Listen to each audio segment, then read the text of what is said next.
சகோதரர்களே, அல்ஹம்துலில்லாஹ் அல்லாஹ்வுடைய உதவியினால் மார்க்கத்தை படிக்க வேண்டும், மார்க்கத்தை விளங்க வேண்டும், படிக்கக்கூடிய விஷயங்களை உள்ளத்தில் பதித்து வாழ்க்கையில் நடைமுறைப்படுத்த வேண்டும் என்ற அம்சத்தில் தர்பியா என்ற மகளத்தில் இந்த இடத்தில் நாம் அமர்ந்திருக்கின்றோம்.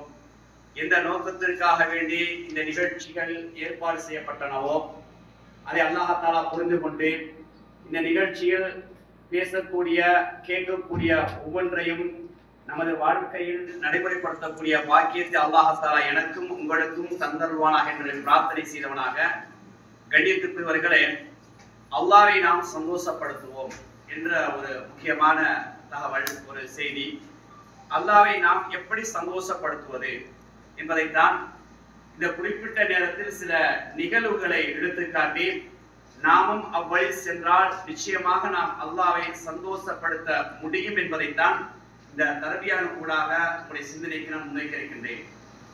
எனக்கு முன்னால பேசிய சகோதரர் மௌலவி அஸ்மி மௌலி அவர்கள் அந்த உள்ளத்தை பரிசுத்தப்படுத்துவோம் முஹாசபா தஸ்கியத்துன் நஃப்ஸ் என்ற அடிப்படையில அழகான முறையில் எங்க உள்ளத்தை பக்குவப்படுத்தினார்.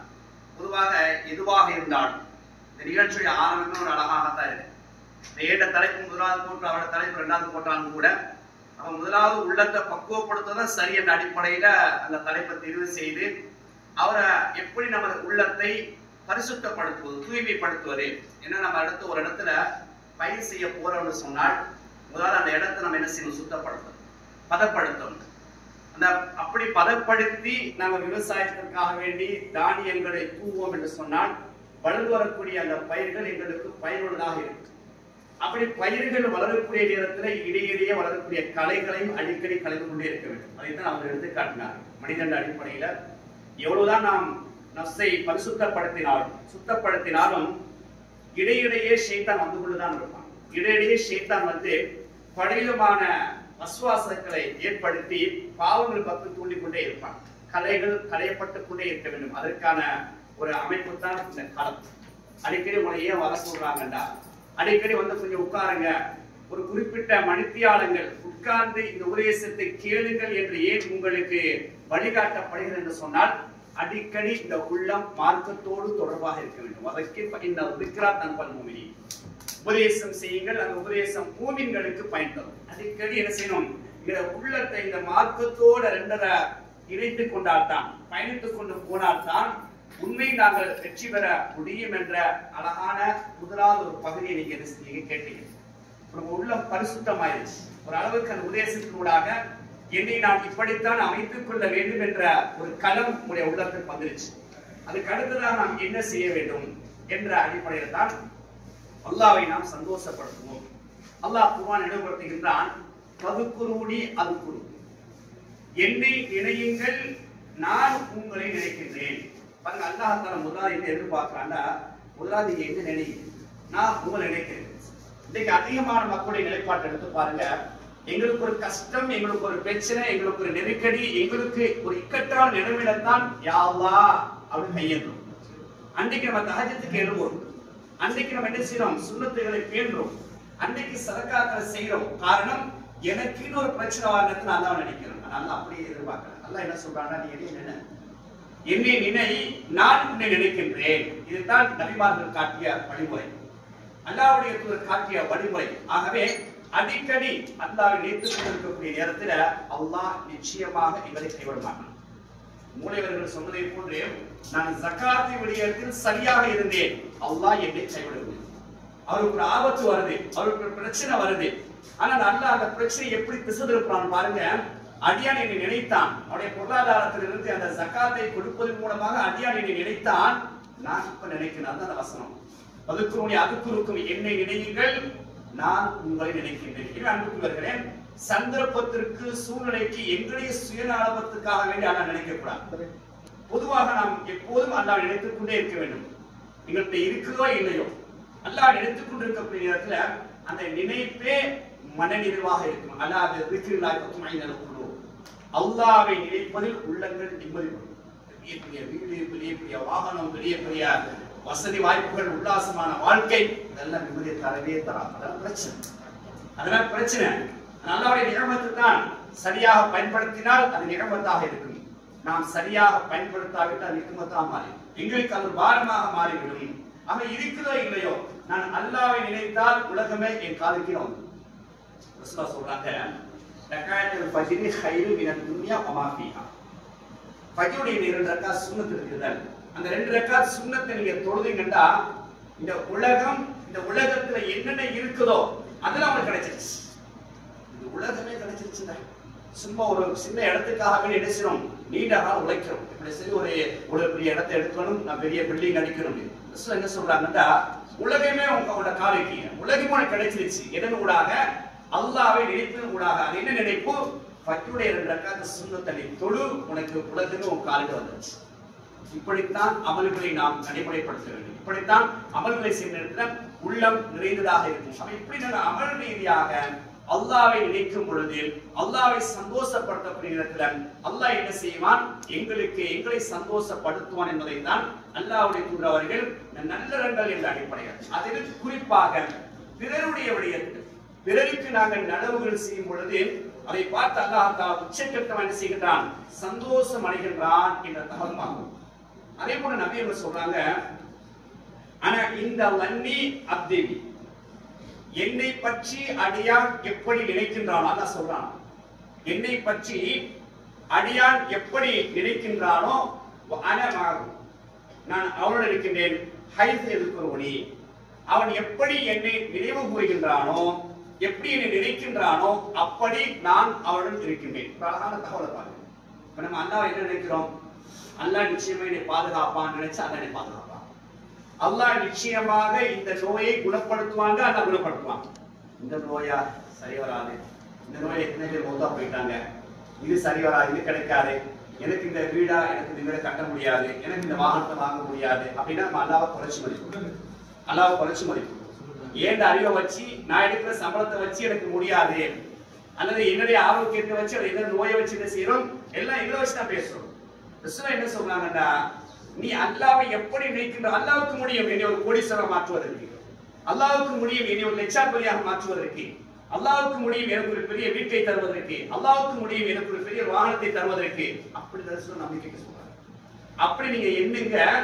அதே போன்றுதான் நான் அடியானை நினைப்பேன் என்று சொல்லக்கூடிய செய்தியை பார்க்கிறோம்டா, இந்த புள்ளங்கள் அப்படித்தான் அமைக்கணும். அதனால்தான் இப்படியான உங்களுக்கு ஒரு கல்வியை தான், இப்படியான ஒரு பயிற்சி சொன்னால் கேட்டதுதான். இன்னைக்கு ஷேக் அவர்கள் பேசியதா இருக்கலாம், நான் பேசக்கூடிய செய்திகளா இருக்கலாம், அதுக்கு அடுத்தது இப்ராஹிம் அன்பாரி ஷேக் அவர்கள் பேசக்கூடிய செய்திகளா இருக்கலாம். அத்துணை செய்திகளும் அதிகமாக நீங்க கேட்டதான். கேட்க கேட்க இந்த உள்ளங்கள் பக்குவம் அடையும், பதப்படும். அதன் கூட என்ன செய்யலாம்? ஒரு அழகான ஒரு மார்க்க ரீதியான செயல்பாட்டுல போவதற்காக தான் இந்த தர்பியா நிகழ்ச்சி. அதே போன்ற மார்கள் அல்லாஹ் தஆலா எந்த இடத்துல சந்தோஷப்படுகின்றான் என்பதற்கு முதலாவதாக நாம் அல்லாஹ்விடத்தில் தௌபா செய்யும் பொழுது அல்லாஹ் சந்தோஷமடைகிறான். நம்ம தலைப்பு அதுதான். அல்லாஹ் எந்த நேரத்தில் அல்லாஹ் எப்படி நாம் சந்தோஷப்படுத்துவதால், நாம் செய்த பாவங்களை எண்ணி, நாம் செய்த தவறுகளை எண்ணி அல்லாஹ்விடத்தில் நாம் தௌபா செய்யக்கூடிய நேரத்தில் அல்லாஹ் என்ன செய்கின்றானா? நிச்சயமாக உச்சக்கட்டமாக ஒரு சந்தோஷம் அடைகிறான். அல்லாஹ்வுக்கு ஒரு சிறிய வரலாற்றுல ஒரு செய்தியை நாங்கள் பார்க்கலாம். அதாவது ஒரு பாலைவனத்தில் அப்படியே போயிட்டு இருக்கிறார். ஒரு கழுதை ஒரு பிராணியோட போயிட்டு இருக்கிறார். அவரு பயணத்துக்கான சாப்பாட்டை கொண்டு போறார். கலை ஒரு மரத்தை கீழே தங்குறார். அப்படி தங்குற நேரத்தில் நல்லா அயர்ந்து தூங்கிறார். தூங்கி வெளித்து பார்க்கிறார், கொண்டு வந்த வாகனத்தை காணும், கொண்டு வந்த சாப்பாட்டை காணும். துடிக்கிறார். எங்கு பார்த்தாலும் மணலாக இருக்கின்றது, பாலைவனமாக இருக்கின்றது. அங்க போறாரு, இங்க போறார், அங்க ஓடுறார், இங்க ஓடுறார். யாருமே வரமாட்டாங்களா? நான் தன்னந்தனியை மாட்டிக்கிட்டேன், கொண்டு வந்த வாகனத்தை காணும், கொண்டு வந்த சாப்பாட்டை காணும், என் கதி முடிஞ்சிச்சு என்ற அடிப்படையில உயர்ந்த இடத்துல போய் தேடுறார். மேலே ஏறி தேடுறார். யாரும் வர மாதிரி இல்லை. வாகனத்தை கண்ணுக்கு முன்னாடி பார்க்க முடியல. அப்படியே மன விளக்கில் அப்படியே வந்து மரத்தை கீழே உட்கார்றார். அயர்ந்து தூங்கிறார். கவலையில் திடீர்னு முடிச்சு பார்த்தால் கொண்டு வந்த வாகனம் அப்படி முன்னுக்கு நிற்குது, கொண்டு வந்த சாப்பாடு இருக்குது. அல்லாஹ் சொல்றாங்க, உச்சக்கட்டமான சந்தோஷம். ஒரு உசுறு, ஒரு உயிர் போயிட்டு வந்த மாதிரி. உயிர் போயிட்டு வந்தா எப்படி இருக்கும்? திடீர்னு ஒரு ஆக்சிடென்ட், அதாவது பாதுகாத்தான், பாதுகாத்தான். அந்த ஆக்சிடென்ட் மாற்றப்பட்டிருந்தா வாழ்க்கையை முடிச்சு, எதையும் சிந்திக்க முடியாது. ஒரு உயிர் போயிட்டு வந்த மாதிரி ஒரு உணர்வு, ஒரு ஃபீலிங். அந்த இடத்துல என்ன செய்யறாருன்னா ரொம்ப புகழ்றான். அந்த கிடைச்ச சந்தோஷத்துல அல்லாஹ்வை பார்த்து பேசினார், நீ என் அப்து, நீ என் அடிமை, நான் தான் உண்ட இறைவன். சந்தோஷத்துல வாய்த்தவன் இவர் சொல்கின்றார். அதே கூட நம்பியவங்க புன்முறுவல் பூத்த மாதிரி சொல்லிட்டு சொல்றாங்க, இந்த நேரத்தில் இந்த அடியானுக்கு இந்த வாகனம் கிடைத்து, இந்த உணவு கிடைத்து எப்படி உச்சக்கட்டமான சந்தோஷம் அடைந்தாரோ அதை விட ஒரு மனிதன் தௌபா செய்யக்கூடிய நேரத்தில் அல்லாஹ் சந்தோஷம் அடைகிறான். அல்லாஹ் சந்தோஷப்படுறது. அல்லாஹ் நம்ம எப்படி சந்தோஷப்படுத்துறது? அப்ப நாங்க தௌபா செய்தால் அல்லாஹ் சந்தோஷம் அடைகிறான். நீங்க பாருங்க, பாவம் செய்ய என்ன செய்வோம்? எல்லாம் ஒதுக்கிடுவோம். அவன் பெரிய பாவம் செஞ்சிட்டான், குற்றம் செஞ்சிட்டான், இப்படி பேசிட்டான். மனிதனுடைய நடைமுறை ஒதுக்குவது. அல்லாஹ் என்ன செய்யறான்? அரவணைக்கிறான். அரவணைத்து என்ன செய்கின்றான்? அந்த மனிதனுக்கு உயர்வான ஒரு அந்தஸ்தை கொடுக்கிறான். நபிமார்களுடைய வரலாறு அல்லது அந்த நபிமார்களை ஏற்றுக்கொண்ட தோழருடைய வரலாறு படிச்சு பாருங்க. எல்லாம் பாவத்துடைய உச்சக்கட்டம். இஸ்லாத்தை ஏற்றுக்கொண்டதுக்கு பிறகு அவர்கள் மார்க்கத்துடைய உச்சத்தில் வாழக்கூடிய காட்சியை நாங்கள் பார்த்தோம் என்று சொன்னால், அந்த தௌபா என்பது முக்கியமான ஒரு விஷயம். அடிக்கடி தௌபாவோட இருக்கும், அடிக்கடி இஸ்திக்ஃபாரோட இருக்கும். அந்த தர்பியா ஒரு பயிற்சி எடுத்துக் கொள்ளுங்கள். வல்லாஹி இன்னி லஅஸ்தக்ஃபிருல்லாஹ் வ அத்தூபு இலைஹி ஃபில் யௌமி அக்ஸர மின் 70 மர்ரா. அல்லாஹ்வின் சத்தியமாக ஒரு நாளைக்கு நான் 70 தடவைக்கு மேலாக இஸ்திக்ஃபார் செய்வேன். இன்னொரு ஹதீஸ்ல 100 தடவைக்கு மேலாக. பயிற்சி எடுக்கக்கூடிய நான், நீங்கள் இன்றைக்கு நான் எத்தனை தடவை இஸ்திக்ஃபார் செய்வேன்? கொஞ்சம் அப்படி திருப்பி பாருங்க. நான் தூதரை நேசிக்கின்றேன், தூதரை விரும்புகின்றேன். நான் இன்றைக்கு இஸ்திக்ஃபார் செஞ்சேனா இல்லையா? அல்லாஹ்வுடைய தூதர் 100 தடவை செஞ்சாங்க. நான் மார்க்கத்தை நிறைய படிக்கிறேன், குர்ஆன்ல உறுதியாக இருக்கின்றேன், ஹதீஸ்ல உறுதியாக இருக்கின்றேன். குர்ஆன் ஹதீஸ் தான் இந்த உயிர் நாடி என்று பேசுகின்றோம். சுன்னாவை நடைமுறைப்படுத்துவதை நான் தான் முன்மாதிரி என்று பேசுகின்றோம். பேசக்கூடிய என்னிடத்திலும் உங்களிடத்திலும் இப்படியான அமல் ரீதியான செயல்பாடுகள் கொண்டு வருகின்றோமா இல்லையா? அன்புக்குரியவர்களே, அந்த தௌபா இஸ்திக்ஃபார் செய்யறது அல்லாஹ் சந்தோஷம் அடைறான்டா. நீ அல்லாஹ் சந்தோஷப்படுத்தி பாருங்க, அல்லாஹ் உங்களை சந்தோஷப்படுத்தும். அதே போன்ற பாருங்கள், இன்னும் சில செய்திகளை பார்க்கலாம். அதாவது ஒரு மனிதன் சாப்பிடும் பொழுது ஹதீஸ்ல நம்ம பார்க்கிறோம், லயர்லா அனில் அப்தி அய்யகுல அகலத. ஒரு மனிதன் சாப்பிடுகின்றான், அப்படி சாப்பிட்டு விட்டு ஃபயஹ்மது அலைஹா, அவன் என்ன செய்கின்றான்? அந்த சாப்பாட்டை சாப்பிட்டு உண்டதற்கு பிறகு அல்லாஹ்வை புகழ்கின்றான். அவ் யஷ்ரப ஷர்பா, ஒரு பானத்தை குடிக்கின்றான், குடித்து விட்டு ஃபயஹ்மது அலைஹா, அதற்காக வேண்டிய அல்லாஹ்வை புகழக்கூடிய நேரத்தில் அந்த நேரத்தில் அல்லாஹ் சந்தோஷம் அடைகிறான். அல்லாஹ் அந்த அடியானை பொருந்திக் கொள்கின்றான் என்ற செய்தி முஸ்லிம் என்று சொல்லக்கூடிய ஹதீஸை நம்ம பார்க்கிறோம். இன்னைக்கு நம்ம அதிகமாக சாப்பிட்டா சில நேரம் துவா ஓடும், ஆனா தண்ணி குடிச்சா எல்லாம் அல்ஹம்துலில்லாஹ் சொல்வது மிக மிக குறைவாகத்தான் இருக்கும். அல்லாஹ் அருள் பாலித்தவர்கள் தகுதி. இஸ்லாம் எப்படி வழிகாட்டுதுன்னா, சில முக்கியமான அம்சங்கள். எதை செஞ்சாலும் பிஸ்மின்னு சொல்லி ஆரம்பிக்கும், எதை செஞ்சாலும் வலது பக்கம் ஆரம்பிங்க, எதை செய்ய முடிஞ்சாலும் அல்லாஹ் புகழும். இந்த மூன்றும் ஒரு அணியினத்தில் அடிக்கடி வரும். நான் வாகனத்தை உட்கார போன பிஸ்மில்லாத ஏறுது, கதவை திறக்க போறீங்களா பிஸ்மில்லா, கதை பூட்ட போறீங்களா பிஸ்மில்லா, ஆணி அணிய போறீங்களா பிஸ்மில்லா, திரும்புற பக்கம் என்ன பிஸ்மில்லா அப்படின்னா அல்லாஹ்வை நினைவு கூர்ந்து கொண்டே இருக்க வேண்டும். அதான் அல்லாஹ் சொன்னான், 11 மணி அது அல்லாஹ் அடிக்கடி அவன் தான் ஆடையை தந்தான், அவன் தான் வீட்டை தந்தான், அவன் தான் வாகனத்தை தந்தான். பிஸ்மில்லா, அல்லாஹ்வுடைய பெயரை கொண்டு நம்ம என்ன செய்வது? ஆரம்பிக்கும் பொழுது அல்லாஹ் என்ன செய்கின்றான்? எங்களை நினைக்கின்றான். அவன் நம்ம சாப்பிடுறோம், சாப்பிட்டு அல்ஹம்துலில்லாஹ் சொல்றோம். அதுக்கு ஒரு துஆவை நபியை கற்று தந்திருக்கிறாங்க. குறைந்தபட்சம் வீச்சமரம் பேரிச்சமரம் சாப்பிட்டீங்க, வாயில் வைக்கும் போது பிஸ்மில்லா, அந்த பிஸ்மில்லா வார்த்தை வரணும். சாப்பிட்டு முடிஞ்சிட்டு அல்ஹம்துலில்லாஹ், இந்த நேரத்தில் அல்லாஹ் அவனை பார்த்து சந்தோஷம் அடைகிறான். அடியான் அந்த பழத்தை சாப்பிட்டு விட்டு, நான் கொடுத்த அந்த ரிஸ்கை சாப்பிட்டுட்டு அல்ஹம்துலில்லாஹ் அல்ஹம்துலில்லாஹ் சொல்கின்றான். அல்லாஹ் சந்தோஷப்படுகிறான் சொன்னான். அல்லாஹ்வை இப்படியான வணக்கத்தின் ஊடாக நாம் சந்தோஷப்படுத்தினால் நிச்சயம் அல்லாஹ் எங்களை சந்தோஷப்படுத்துவான். ஒரு கிளாஸ் தண்ணி குடிக்கிறோம், டீ குடிக்கிறோம், போத்தல்ல இருந்து பாட்டில இருந்து தண்ணியை குடிக்கிறோம், குடிச்சு முடிஞ்சா அல்ஹம்துலில்லாஹ் எவ்வளவு சந்தோஷமா இருக்கு. இன்னைக்கு உலகத்தை பாருங்க, கோடிக்கணக்கான மக்கள் தண்ணிக்கு கஷ்டப்படுறாங்களா இல்லையா? உலக மட்டத்தை பாக்குறோமா இல்லையா? இன்னைக்கு யூடியூப்ல நிறைய நம்ம பாக்குறோமா இல்லையா? சாப்பாடுக்கு வசதி இல்ல, தண்ணிக்கு தட்டுப்பாடு, தண்ணி இல்லாம மூத்தா போறாங்க, இருக்க இடம் இல்ல, உண்றதுக்கு உணவு இல்ல, உயிரை பணையம் வச்சு இருக்கிறாங்க. அதுக்கு மத்தியில் அல்லாஹ் எங்களை கண்ணியமா வச்சிருக்கிறானே, அல்லாஹ்வுக்கு எவ்வளவு நாங்க ஷுக்ர் செய்யணும், எவ்வளவு நன்றி செலுத்தணும். இந்த நன்றிகள் நம்ம இடத்துல வருவதற்காக வேண்டி தான் தந்துகிட்டே இருக்கிறோம். நிறைய குணத்தை தந்துகிட்டே இருக்கிறான்.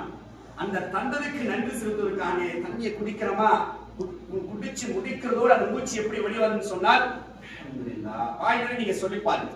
அந்த அல்ஹம்துலில்லாஹ் என்ற சொல்ற வார்த்தையை வாயிலே சொல்லி பாருங்க.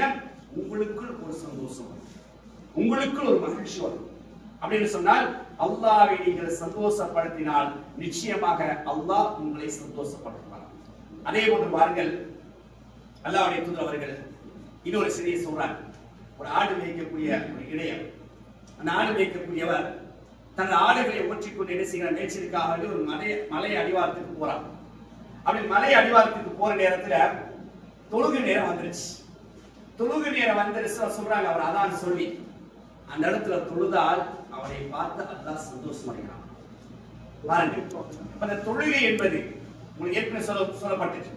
தொழுகை என்பது அந்த நேரத்துல தொழணும். அல்லாஹ் தஆலா மூமின்கள் மீது தொழுகையை நேரம் குறிப்பிடப்பட்டுள்ளதா அமைச்சிருக்கிறாங்க. நாம என்ன செஞ்சுட்டோம், மாத்தோம். நம்ம தொழுகைக்கு நேரம் இருக்கு. எனக்கு இப்ப பிஸி, இப்ப நான் வேலைக்கு போகணும், நான் இப்ப பயணம் போகணும், நான் அங்க போகணும் இங்க போகணும், ஒரு 12 மணிக்கு வாங்க சொன்னாலும் நான் 1 மணிக்கு தான் போகணும். நான் அல்லாஹ் எப்படி வச்சிருக்கிறான்டா, அவன் நேரம் குறிச்சிட்டான். அதனாலதான் நபியை மட்டும் ஒரு தோணுது கேட்கிறான், ஐயோ அமல் அப்படி யார சொல்லலாம், அமல்களில் சிறந்த அமல் எது என்று கேட்கணும் சொல்ல சொன்னாங்க. அஸ்ஸலாஹ் அந்த நேரத்தில் தொழக்கூடிய தொழுகைதான். இதைத்தான் ரசூலுல்லாஹ் சொல்றாங்க, ஒரு அடியான் ஒரு மலை அடிவாரத்துக்கு செல்கின்றார், அந்த இடத்துல என்ன செய்கின்றார், தொழுகின்றார். அப்படி தொழக்கூடிய நேரத்தில் அந்த அடியானை பார்த்து அல்லாஹ் சந்தோஷம் அடைகின்றான். அப்படின்னு சொன்னால் நேரத்துக்கு தொழ வேண்டும். நாம் தொழும் போது அல்லாஹ் சந்தோஷம் அடைகிறான். ஏன்னா வணக்கங்களில் முதன்மையான வணக்கம் தொழுகை.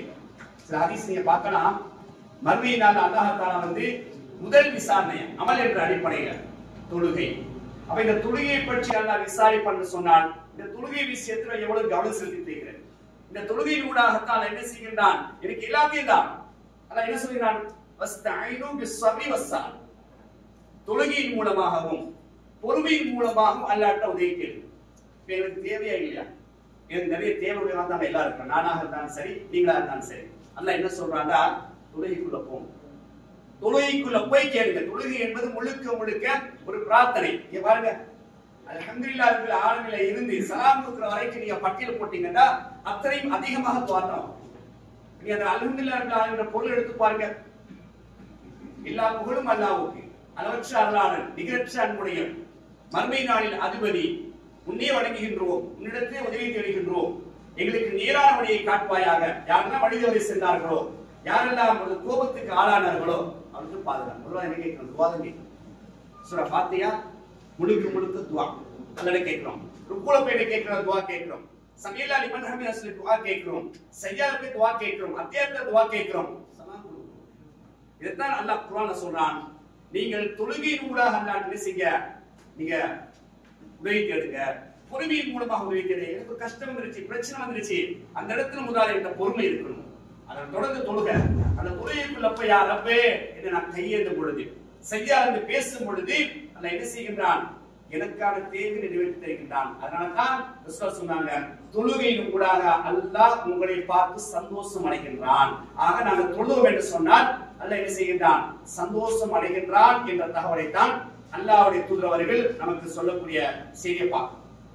அதே போன்று இன்னும் சில செய்தியை பார்க்கும் நேரத்தில் அல்லாஹ்வுடைய தூதர் அவர்கள் நினைவுபடுத்துறாங்க, மறுமையில நடக்கக்கூடிய ஒரு காட்சியை இந்த உலகத்தை ஒரு நிகழ்ச்சி படுத்துறாங்க, வெளிப்படுத்தி காட்டுறாங்க. அல்லாஹ்வுடைய தூதர் அவர்கள் என்ன சொல்றாங்கன்னா, மறுமை நாள்ல சில அடியார்கள் அல்லாஹ் தஆலா விசாரிப்பான்.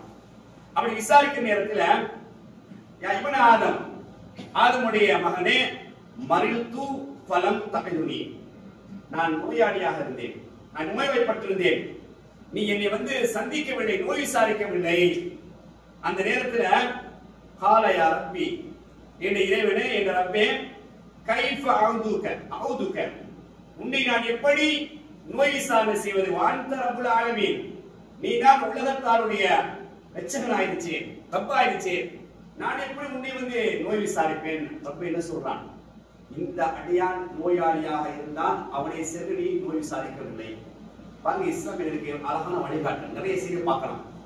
6 விஷயத்தை நபிகள் சொல்லித்தராங்க, அதே போல 5 விஷயத்தை சொல்லித்தராங்க, இதை கடைபிடிச்சு கொள்ளுங்கள். அதுல ஒன்றுதான், நோயாளியாக இருந்தால் அவரை நோய் விசாரிப்பது எங்கள் மீது ஒரு முக்கியமான அம்சம். அண்ணா மறுமையில கேட்கிறாங்க, இன்னைக்கு நாங்க போறோமா, கிடையாது. இன்னைக்கு என்னடா எல்லாமே பிஸி பிஸி பிஸி. எனக்கு டைம் இல்லை, எனக்கு சாப்பிடுறதுக்கே டைம் இல்லை, எனக்கு தூங்குறதுக்கு டைம் இல்லை, எனக்கு மனைவியோட உட்கார்ந்து பேசுறதுக்கு டைம் இல்லை, எனக்கு பிள்ளையோட உட்கார்ந்து பேசுறதுக்கு டைம் இல்லை, எல்லாமே டைம் இல்லை. நாம தான் சொல்றோம் டைம் இல்ல, டைம் நாம டைம் எடுக்கணும். சூழலை நாம் தான் உருவாக்க வேண்டுமே தவிர சூழல் தானாக வரா. அல்லாஹ் விலை கொள்ளும். அல்லாஹ் குர்ஆனில் என்ன சொல்றான்? அவர்கள் மாறாத வரை நான் அவர்களை மாற்ற மாட்டேன். நாம் தான் மாறணும். டைம் நாம தான் உருவாக்கணும். நான் மனைவியோட கொஞ்சம் 10 நிமிஷம் உட்கார்ந்து பேசணும், என்னை பிள்ளைகளோட 5 நிமிஷம் உட்கார்ந்து பேசணும். இந்த விஷயத்துக்கு ஒரு நோயாளியை சந்திக்கிறது ஒரு கிழமைக்கு ஒருத்தர டைம் ஒதுக்கணும். பாருங்க, டைம் ஒதுக்கிருக்கீங்க, அல்ஹம்துலில்லாஹ். உண்மையிலே இன்னைக்கு கஷ்டமானது இந்த ஒதுக்குறது இருக்குது இல்லையா? லீவு நாளே விடுறாங்க இல்லையா? பயனுக்கு அரசு விடுறாங்களே, அப்படி அல்ல. அவர்களுக்கு உங்களுக்கு லீவு நாள் அவங்களுக்கு ஏற்பாடு செய்யறதுக்கு பொருத்தமான நாள். அதுல ஒரு குறிப்பிட்ட நேரத்தை நம்ம ஒதுக்குற நேரத்துல அல்ஹம்துலில்லாஹ் உச்சக்கட்டமான நன்மைகளை பெறக்கூடிய பாக்கியவான்களாகக்கூடிய ஒரு நிலை என்ன செய்யலாம், பெற்றுக்கொள்ள முடியும். அதனாலதான் டைம் இல்லைன்னு மட்டும் எதையும் சொல்லக்கூடாது. டைம் இல்லைன்னு சொன்னால் எல்லாத்துக்கும் நம்ம டைம் ஒதுக்கணும். அதுல முக்கியமாக நோயாளியை சந்திக்கக்கூடிய விஷயத்துல உங்களுக்கு கேள்விப்படுறீங்க, ஒரு பக்கத்துல ஒருத்தர் சுகம் இல்லாம இருக்கிறார், அடுத்த தெருவுல ஒருத்தர் சுகம் இல்லாம இருக்கிறார், அடுத்த ஊர்ல சுகம் இல்லாம இருக்கிறார், அல்லது கடல் கடந்து சுகம் இல்லாம இருக்கிறார். எப்படி நோய் விசாரணை செய்யணும் அப்படி செஞ்சு கொடுக்கணும். உன்னை நேரடியாக உட்காரு. என்ன சொன்னாங்க? ஒரு நோயாளியை நோய் விசாரணை செய்யக்கூடிய நேரத்துல நீங்க சொர்க்கத்துடைய கனியை சாப்பிட்டு கொண்டிருக்கீங்க. அந்த இடத்துல உட்காரும் போது ஒரு ஃபீலிங், ஒரு உணர்வு எப்படி வரணும்? நான் சொர்க்கத்துல உட்கார்ந்துட்டு இருக்கேன். நோயாளி பக்கத்துல உட்கார்ந்து இருக்கும் போதே நான் சொர்க்கத்திற்குள் உட்கார்ந்து கொண்டிருக்கேன் சொல்றாங்க. நீங்க சொர்க்கத்துடைய கனியை பறித்து சாப்பிடுறீங்க, எவ்வளவு பெரிய பாக்கியம் பாருங்க. இதெல்லாம் எதுக்குன்னு சொன்னா, பொதுவாக இஸ்லாத்தை பொறுத்தவரை வந்து என்னன்னு சொல்றதுன்னு சொன்னால், பிறர் விஷயத்தை அதை கவனிச்சு அறிவுரை சொல்லக்கூடிய விஷயத்துல, உபதேசம் சொல்லக்கூடிய நேரத்துல ஆறுதல். பாருங்க, நோயாளியை இஸ்லாம் சந்திக்க சொல்லுது. அவருக்கு போய் கொஞ்சம் உட்கார்ந்து தலையை தடவி அவருக்கு பேசி, நீங்க வந்து யோசிக்காதீங்க, அல்லாஹ் அவங்களை குணப்படுத்துவான், நான் வந்து பாக்கிக்கிறேன். அவருக்கு அரவாசுவே குணமா அதாவது சுகமானவர்களாய் குணம் கிடைச்சத போல போய் யோசிக்காதீங்க, அல்லாஹ் அவங்களை குணப்படுத்திடுவான். நீங்க அல்லாஹ் உட்காந்து சேவை செய்யிட்டு இருக்கிறீங்க, அல்லாஹ் உட்காந்து பாடுபட்டு கொண்டிருக்கிறீங்க, நல்லா அவங்களை செய்வீங்க, ஒன்னும் யோசிக்காதீங்க, அல்லாஹ் உங்களை குணப்படுத்துவான், நான் உங்களுக்கு துஆ கேட்கிறேன் அப்படி சொல்லிட்டு வார்த்தை இருக்குது இல்லையா? அதன் கூட அல்லாஹ் என்ன செய்யறான்னு சொன்னால் அவரை சந்தோஷப்படுத்துறாங்க. அதே போல இந்த நோயாளியை சந்திக்கும் பொழுது அல்லாஹ் சந்தோஷம் அடைகிறான். அவன் நோயாளியை சந்திக்காவிட்டால் அல்லாஹ்வை சந்திக்கவில்லை. அல்லாஹ் தான் சொல்லுவான், நீ நோயாளியை சந்திக்கலையா உலகத்தை அந்த பாக்கியத்தை நீங்க இழக்கிறீங்க, உலகத்தில் அந்த பாக்கியத்தை இழக்கிறீங்க. எனவே அன்புக்குரியவர்களே, உண்மையிலே நாங்க வேலைக்கு போற வாரம் ஒரு பக்கத்து தெருவில் இருக்கிறாரு, பக்கத்து வீட்டுல இருக்கிறாரு, பக்கத்துல இருக்கிறாங்க, போய் பார்த்துட்டு வரோம். பூரையா போன்ல பேசு, வாட்ஸ்அப்ல ஒரு மெசேஜ் போட்டுருங்க, என்ன சுகம் இல்லாம இருக்கிறீங்க, நல்லா இருக்கிறீங்களா, நான் உங்களுக்கு துஆ கேட்கிறேன், சந்தர்ப்பம் கிடைச்சா நம்ம சந்திக்கிறேன். அந்த வெளிநாட்டுல கடல்கள் இருக்கிறாங்களா, ஒரு மெசேஜ் போட்டுருங்க. அடைய மச்சான் பேசினாரு, நானா பேசினாரு, அண்ணன் பேசினாரு, தம்பி பேசினாரு, என்ன மாமா பேசினாரு, ஒரு சந்தோஷம் வரும். இதன் ஊடாக உடைய உள்ளம் பக்குவம் அடையும். இதன் ஊடாக உடைய உள்ளத்தை பக்குவப்படுத்தக்கூடிய சூழலை உருவாக்கிக் கொள்ள முடியும். அதே போன்று அல்லாஹ் தஆலா கேட்கிறான், அந்த அடியார்கிட்ட, நான் உன்னை உணவு கேட்டு வந்தேன், நீ உணவு தரல. அதே வார்த்தையை பயன்படுத்தலாம். யாருக்கு நீ ஏன் சாப்பாடு கேட்டு வந்தியா? நீதான் ரப்புல் ஆலமீன் ஆயிடுச்சு, நீதான ரஸ்ஸா, நீதான் உணவு தந்துட்டு இருக்கிறா, நீ எப்படி என்கிட்ட வந்தாய்? அப்பதான் அல்லாஹ் சொல்வானா, இந்த அடியான் உன்னிடத்தில் உணவு கேட்டு வந்தான், அதை நீ கொடுத்திருந்தால் அந்த இடத்தில் என்னை கண்டிருப்பாய். அதான் சில வாசல் நீங்க பார்ப்பீங்க, சில பஸ்ஸுகள்ல பெரியா போன்ற நாடுகள்ல பஸ்ல விட்டுருப்பாங்க. அதாவது பிறரை வாழ வைத்தால், அதாவது ஏழையின் சிரிப்பில் இறைவனை காண்பாய்னு அவங்க கொட்டி வச்சிருப்பாங்க. சில வாசகம் நீங்க படிச்சிருப்பீங்க, ஏழையின் சிரிப்பில் இறைவனை காண்பாய். ஏழையை நம்ம சந்தோஷப்படுத்தினால், அவருக்கு நம்ம உதவி செஞ்சால் இறைவனை காண்பாய். அல்லாஹ் ரசூலுல்லாஹ் சொல்றாங்க இத. அப்ப ரசூலுல்லாஹ் அல்லாஹ் என்ன சொல்றாங்கன்னா, இந்த அடியான் உன்னிடத்தில் உணவு கேட்டு வந்தான், பசியில் வந்தான், அந்த பசியுடைய தாகத்தை தீர்த்திருந்தால், கொடுத்திருந்தால் அந்த இடத்தில் என்னை கண்டிருப்பாய். அப்ப இந்த உலகத்தில் அந்த பாக்கியத்தை அல்லாஹ்வை காணக்கூடிய அந்த நேரடியாக அல்ல, அதன் ஊடாக மறுமையால இதை கண்ணியப்படுத்தக்கூடிய அமைப்பை தருகிறான் என்று சொன்னால் வாய்ப்புகளை சரியாக பயன்படுத்திக் கொள்ள வேண்டும். அன்புக்குரியவர்களே, இவருக்கு சந்தர்ப்பங்கள் கிடைக்குது இல்லையா, வாய்ப்புகள் கிடைக்குது இல்லையா, தவறு விட்டுறார். நாளைக்கு செய்வோமே, நாளைக்கு தஹஜ்ஜத் ஆரம்பிப்போமே, நாளைக்கு ஜமாத்தை சரியா வஜிலிருந்து ஆரம்பிப்போமே, நாளைக்கு வாய்ப்பை தவறு விட்டுறாதீங்க. மௌத்து எப்போ வரும் சொல்ல தெரியாது, யாருக்கும் தெரியாது. இப்ப நான் செய்யணும் என்ற ஒரு சூழ்நிலையை உருவாக்கி பாருங்க. அது கூட அல்லாஹ்வுடைய அன்பு, அல்லாஹ்வுடைய இரக்கம் கிடைக்கும் என்ற தகவலை தான் நான் ஹதீஸ்ல பார்க்கணும். அதே ஹதீஸ்ல வந்து இன்னொரு செய்தி அல்லாஹ் தஆலா சொல்லி காட்டுறான். அவன்கிட்ட தண்ணி கேட்டு வந்தேன், நீ தண்ணி தரல. அதே வார்த்தை அடியான் சொல்லுவான், நீ ரப்பல் ஆலமீன் ஆயிடுச்சே, நீ எப்படி என்கிட்ட தண்ணி கேட்டு வந்தா? அப்பதான் நான் சொல்லுவான், இந்த அடியானோட தண்ணி கேட்டான், தாகத்தோடு வந்தான். அந்த தாகத்தை நீ தனித்திருந்தால் நிச்சயமாக என்னை அந்த இடத்தில் கண்டிருப்பான். இவ்வளவு வாய்ப்புகள் தான். இந்த உலகத்திலேயே உங்களுக்கு சொர்க்கத்தை அள்ளி தரக்கூடிய காட்சி பாருங்க. செய்யல் இஸ்திக்பார் அறிமுகப்படுத்தினாங்க. இந்த உலகத்திலேயே சொர்க்கத்தை அடையக்கூடிய ஒரு காட்சி. காலையில ஓதிட்டு இங்க மாலை கடையில மூத்தா போனா சொர்க்கம், நம்பிக்கையோட அந்த ஓதினார். மாலையில ஓதிட்டு காலை கடையில மூத்தா போனால் சொர்க்கம். ஒரு தனி தலைப்பொருள் இருக்கு. சொர்க்கத்துக்கு நேராக கொண்டு செல்லக்கூடிய அமல்கள் ஒரு பட்டியலை போடுங்க. அதுக்கு அது முக்கியத்துவம் கொடுக்கும். நீங்க உலகத்தில் இருக்கும் போதே எனக்கு ஷுவர், எனக்கு 100% எனக்கு உறுதி, இதை செஞ்ச எனக்கு சொர்க்கம். யார் ஒரு அனாதையை பராமரிக்கிறாரோ அவர் நானும் சொர்க்கத்தில் இருப்பேன். நான் ஆசை வைக்கணும், நான் ஒரு அனாதையை இந்த வாழ்க்கையில பராமரிக்கணும், ஒரு அனாதைக்கு நான் உதவி செய்யணும். ஏதாச்சும் ஒரு அனாதை இல்லம் இருக்குன்னு சொன்னால் அவங்களோட பேசி அவருக்கு நான் மாசம் மாசம் இவ்வளவு தாரேன், அல்லது இந்த அனாதை இல்லத்துக்கு நான் மாசம் ஒரு 10,000 5000 எங்களால முடிஞ்சு அவ்வளவுதான். நம்ம பெருசா யோசிக்க கூடாது, நான் இவ்வளவு தானே சம்பாதிக்கிறேன், இதை நம்ம எப்படி சின்ன தொகை கொடுக்குறது அல்ல, நம்மளை பொறுத்த சிறுசு அது பெருசு தான். அல்லாஹ்வுடைய தூதர் ஏழைகள் வரக்கூடிய நேரத்துல சதக்கா செய்யுங்கன்னு சொல்லுவாங்க. அப்படி சொல்ற நேரத்துல உமர் அலி அவங்களுக்கும் அபூபக்கர் அலி அவங்களுக்கும் போட்டி வரும். உமர் அலி அவங்க என்ன நினைப்பாங்கன்னா, எப்படி சரி அபூபக்கர் சித்திக் ரலியல்லாஹு தஆலா நான் தோற்கடிக்கணும், அவங்களோட கூடுதலா கொடுக்கணும். ஒரு கட்டத்துல ரசூலை கேட்கிறாங்க, ரசூலை கேட்பாங்க, அதான் சஹாபா உற்சாகப்படுத்துறதுக்காக வேண்டி, நீங்க எவ்வளவு கொண்டு வந்தீங்க, நீங்க எவ்வளவு கொண்டு வந்தீங்க, நீங்க எவ்வளவு கொண்டு வந்தீங்கன்னு சொல்லி. அப்போ ஒருத்தர் சொல்றாங்க, உமர் என்ன சொன்னாங்க, நான் வீட்டோட அரைவாசியை கொண்டு வந்துட்டேன் அப்படின்னாங்க. அபூபக்கர் சித்திக் ரலியல்லாஹு சொன்னாங்க, நான் வீட்டுல அல்லாஹ்வையும் அல்லாஹ்வுடைய தூதரையும் வச்சுட்டு இருக்கிறதெல்லாம் கொண்டு வந்தேன்னாங்க. ஆனா கொண்டு வந்த அளவை பார்த்தா குறைவு தான், கொண்டு வந்த விகிதாசாரத்தை பார்த்தால் அவங்க பெஸ்ட். அப்பதான் குரலை சொல்றாங்க, நான் எவ்வளவு தடவை முயற்சி செய்யறேன், உங்களை நான் வின் பண்ணணும், உங்களை நான் வெற்றி பெறணும், உங்களை விட கூடுதலாக கொடுத்து ஒரு சாதனை படைக்க நினைக்கிறேன், உங்களை என்னால வெல்ல முடியாம இருக்குதுன்னு சொல்லப்பட சஹாபாக்கள் அதான் போட்டி போட்டாங்க. அப்படி ஏழைகளை வாழ வைக்க வேண்டும், ஏழைகளுக்கு நாம் உதவி கொடுக்க வேண்டும், உதவி செய்ய வேண்டும். அதன் கூட அல்லாஹ் என்னை கண்ணியப்படுத்துவான், சந்தோஷப்படுத்துவான். பாருங்க, ஒரு முறை இரவு நேரம் அல்லாஹ்வுடைய தூதர் அவர்கள் என்ன செய்றாங்க, சபையில் இருக்கின்ற ஒரு ஏழை வருகின்றார். ஏழை கேட்கிறார், அல்லாஹ்வுடைய தூதர் அவர்கள் எனக்கு பசியாக இருக்கு. நபி அவங்க உடனே முதலாவது வீட்டுக்கு அனுப்புறாங்க, சாப்பாடு ஏதாவது இருக்கிறாங்க. ஆயிஷா ரலியல்லாஹு தஆலா சொல்றாங்க, சாப்பாடு இல்ல, தண்ணி தான் இருக்கு. சபையில் அந்த கேள்வி வைக்கிறாங்க. இன்னைக்கு இந்த விருந்தாளியை அழைத்து செல்வது யார் என்று என்ன செய்றாங்க, அந்த கேள்வி கேட்கிறாங்க. உடனே அபூ தல்ஹா ரலியல்லாஹு தஆலா என்ன செய்றாங்க, நான் கூப்பிட்டு போறேன், யார் சொல்லலாம், இப்ப அழைச்சிட்டு போறேன். இரவு நேரம் மனைவிட்ட போய் சொல்றாரு, இது அல்லாஹ்வுடைய தூதர் அவர்களால் அனுப்பப்பட்ட விருந்தாளி, இவரை நாம் கண்ணியப்படுத்த வேண்டும், இவருக்கு நீங்க உணவு கொடுங்கன்றாங்க. மனைவி என்ன சொல்றாங்கன்னா, சாப்பாடு இல்ல, பிள்ளைகளுக்கான உணவு மட்டும்தான் இருக்குது. ரெண்டு பேரும் பேசுறாங்க, எப்படி சரி சமாளிச்சு பிள்ளைகளை நாங்க தூங்க வைப்போம். பாருங்க, இந்த சஹாபாக்கள் உள்ளத்தை பாருங்க. பிறருடைய விஷயத்துல, அந்த சமூக சேவை விஷயத்துல பிறருக்கு என்னென்ன செய்யணுமோ அத்தனை நாங்க அங்க பார்க்கலாம். அவங்க சொல்றாங்க, பிள்ளைகளை ஏதாச்சும் சொல்லி சமாளிச்சு நம்ம தூங்க வைப்போம், தூங்க வச்சுட்டு இந்த உணவை என்ன செய்வோம், அவருக்கு நாம் கொடுப்போம். அப்படி கொடுக்கும் பொழுதும் அவரை சாப்பாடு உட்கார எங்களையே சாப்பாடு கூப்பிடுவார். அந்த நேரத்தில் நம்ம சாப்பிடுவதை போல உட்காருவோம்.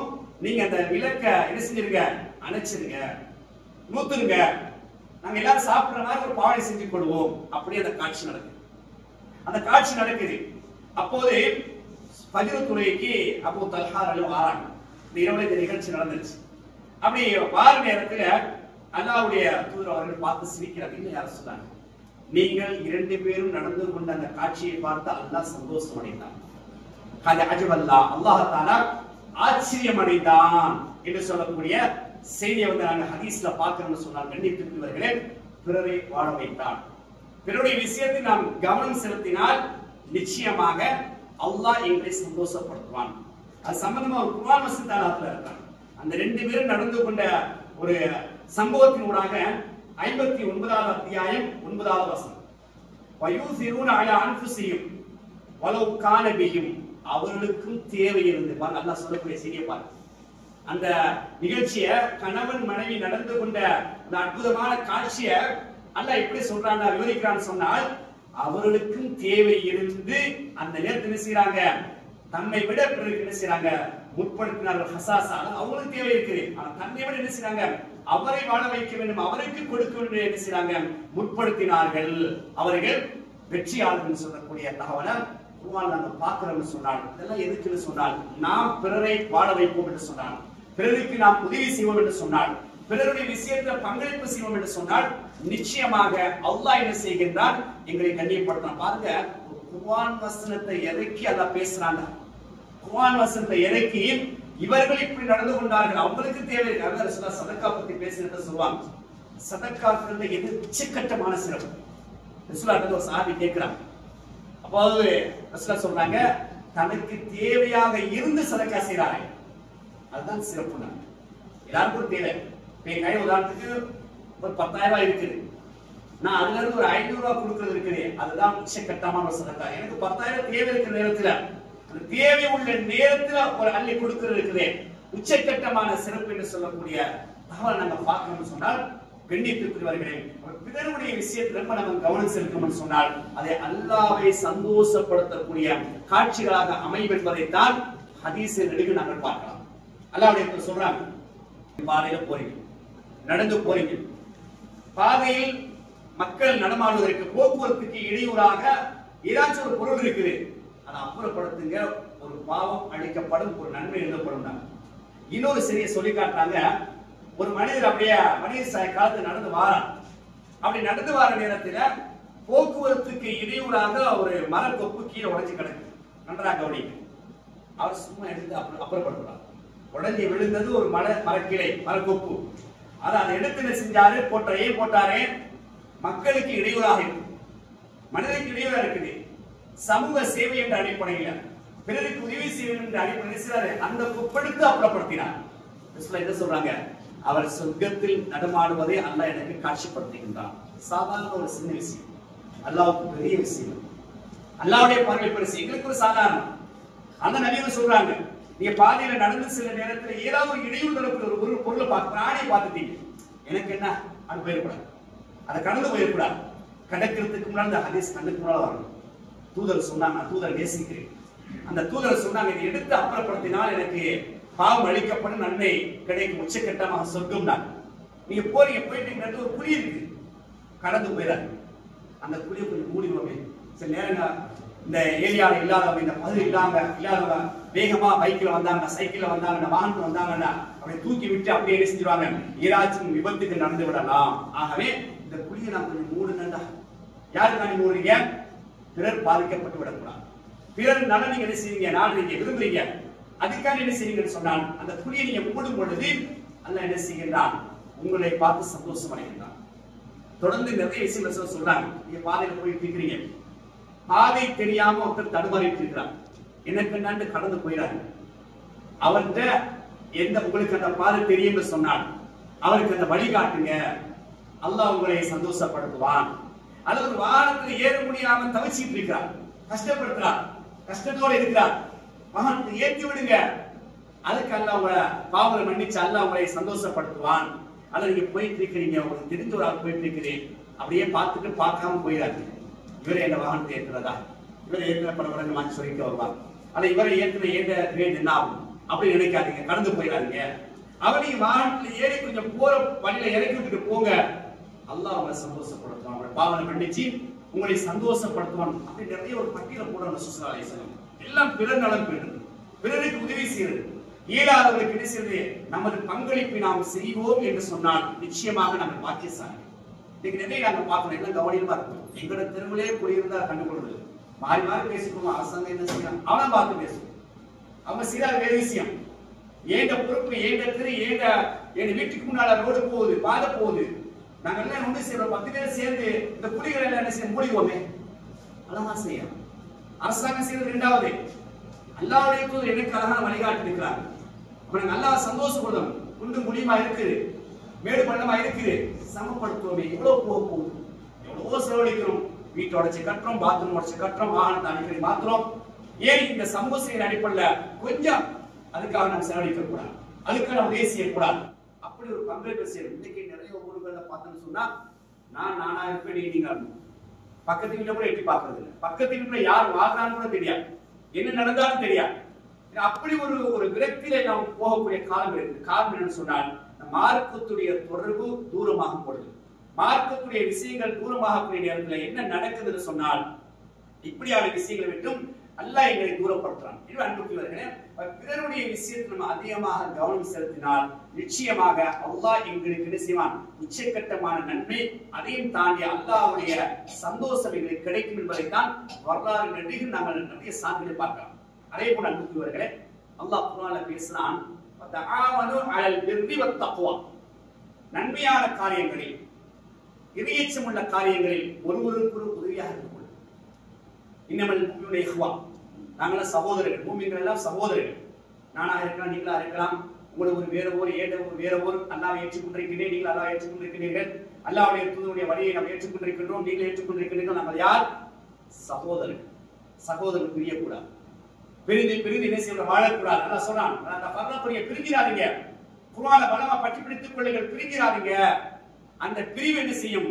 உங்களை பலகீனப்படுத்தும், எங்களை பலகீனப்படுத்தும்.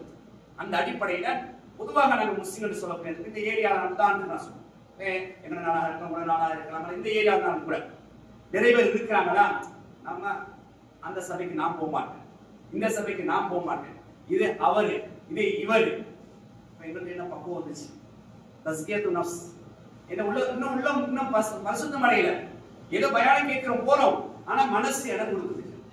நான் போக மாட்டேன், நான் உட்கார மாட்டேன், நான் கேட்க மாட்டேன், இது எங்கள் ஆள் இல்ல, இது உங்கள் ஆள் இல்ல.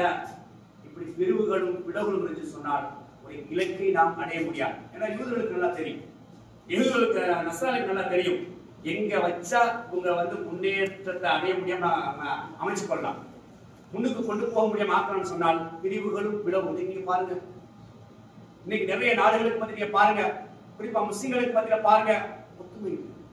இந்த உலகத்துல கிட்டத்தட்ட 54 நாடுகளுக்கு மேல நாங்க இருக்கிறோம், முஸ்லிம் நாடு. யோசிச்சு பாருங்க, கிட்டத்தட்ட சனத்தொகையில நாங்க தான் கூட கிட்டத்தட்ட அப்படி நெருங்கிட்டோம். இரண்டாவது கிறிஸ்தவர்களுக்கு அடுத்தது, இன்னும் கொஞ்சம் போன தாண்டிடும். ஆனால் அடிபடுறது நாங்க தான், உதவப்படுறது நாங்க தான், அனாதையாக்கப்பட்டது நாங்க தான், கையேங்கிறது நாங்க தான். எங்களுக்கு உதவி செய்யுங்கள் யாருக்கு கையேந்திரம்? 54 நாடுகளிலிருந்து கேட்கக்கூடிய காட்சியை பார்த்திருந்தால் அவனுக்கு தெரியும், எங்க வெற்றினா உங்களை பிரிக்கலாம், எங்க உங்களை உதைக்கலாம். இன்னும் அன்புக்குரியவர்களே, சின்ன சின்ன பிரிவுகளாக இருந்து நாங்கள் பிளவுகளை உண்டு பண்ணி பலகீனம் அடைவதை விட மனரீதியாக விட்டுக் கொடுத்து மன்னித்து, அது ஒரு தனித்தலை. விட்டுக் கொடுப்பது என்பதும் மன்னிப்பது என்பதும் அது ஒரு புனிதனுக்குத்தான் வரும். வைராக்கியத்தோடு இருக்கும் சொன்னால் எதையும் சாதிக்க முடியாது.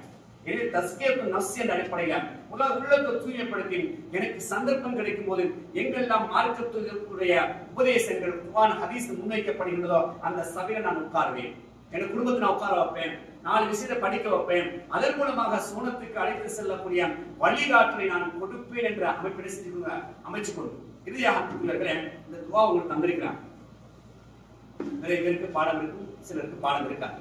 உங்களுக்கு ஒரு வைராக்கியம் ஒன்று இருக்கணும். இந்த பிரார்த்தனை, இந்த துஆவை, செய்த இஸ்திக்பாரை ஒரு கிழமையில ஒரு வார்த்தை நான் பாடமாய் காட்டுறேன். ஒரு வைராக்கியம் வைங்க, நீயத்து வைங்க, முடியும் உங்களுக்கு. முதல் கட்டமா என்ன செய்யுங்க? கொண்டு போய் வீட்டில் ஒரு சவரில் ஒட்டி வைங்க. பார்க்கிறவங்க அடிக்கடி எங்க பார்வைப்படுதோ அந்த இடத்துல ஒட்டி வைக்கலாம்.